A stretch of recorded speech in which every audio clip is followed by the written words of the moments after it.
Sunday dinner was held at my father's house.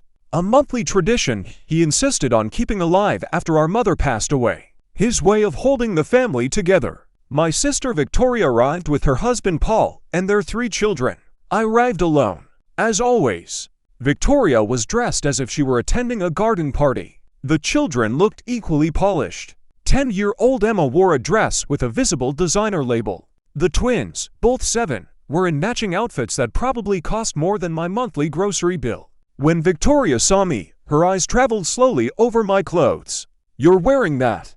I glanced down at my jeans and sweater. "It's Sunday dinner. Some of us make an effort," she replied lightly. Dad was already setting the table. He had ordered food from the same Italian restaurant as usual. Pasta, salad, bread. Simple. Good. Enough. Victoria immediately began rearranging plates, adjusting the centerpiece, straightening cutlery. "Dad, we really should invest in proper china. These everyday dishes feel so ordinary." "They work just fine," Dad said quietly. "But we're family. We should have standards." Paul barely looked up from his phone. The kids scattered into the living room with their gadgets. I helped Dad carry the food from the kitchen. "How's work?" he asked softly. "Good. Still in real estate." Victoria overheard. "You're still there. I thought that was temporary." "It's been years," I said calmly. "The same job for all that time." "That sounds stagnant." Paul's had multiple promotions. Paul gave a short nod without meeting my eyes. We sat down at the table. Victoria and Paul with the children on one side, me alone on the other. Victoria served the kids first, cutting Emma's pasta, reminding the twins about napkins. She performed motherhood as if an invisible audience were watching.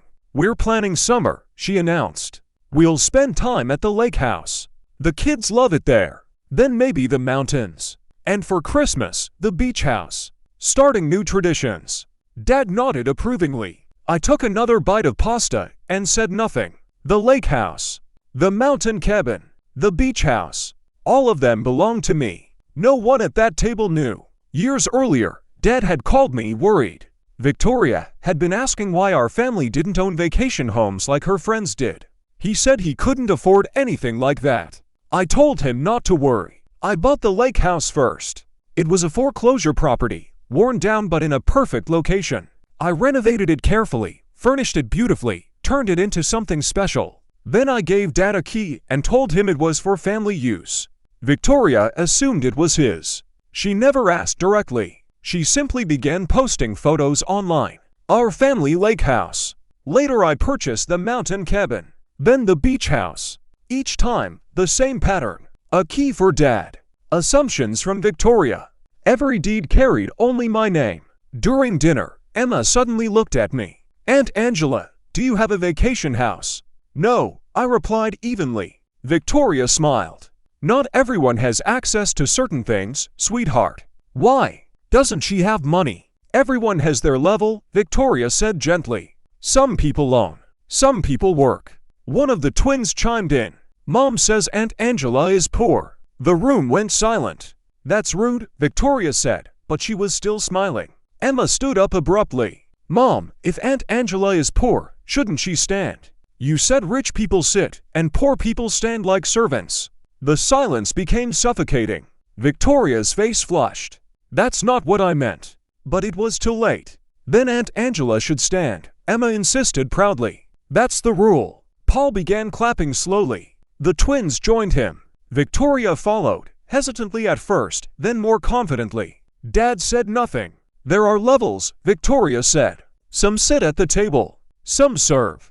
That's just reality." Dad finally looked at me. "Maybe you should stand." Something inside me shifted in that moment. Not humiliation. Not anger. Clarity. I stood. Not because I believed them, but because I understood something they didn't. They had no idea who actually owned the table they were sitting at. I picked up my bag and walked out. No one stopped me. In my car, I made several calls. The property management company was instructed to change all locks that night. Access revoked immediately. My lawyer prepared formal notices of trespass. By morning, every house was secured. My phone exploded with messages. "The lake house is locked." Victoria texted. "What is going on?" Dad called. They can't get inside. It's my property, I said calmly. Silence. Yours? All three. Purchased with my money. Registered in my name. Another long pause. But Victoria told everyone she never asked. Victoria sent lengthy messages accusing me of being childish. Said I was punishing the children. Said I was destroying family traditions. I replied once. It was never family property. It was mine. You told your daughter I should stand while you ate. Now you understand something important. My property. My decision. Months later, I sold the lake house. The new owners were delighted. Victoria discovered it through social media photos. You sold our lake house. She shouted over the phone. I sold my lake house. I kept the mountain cabin and the beach house.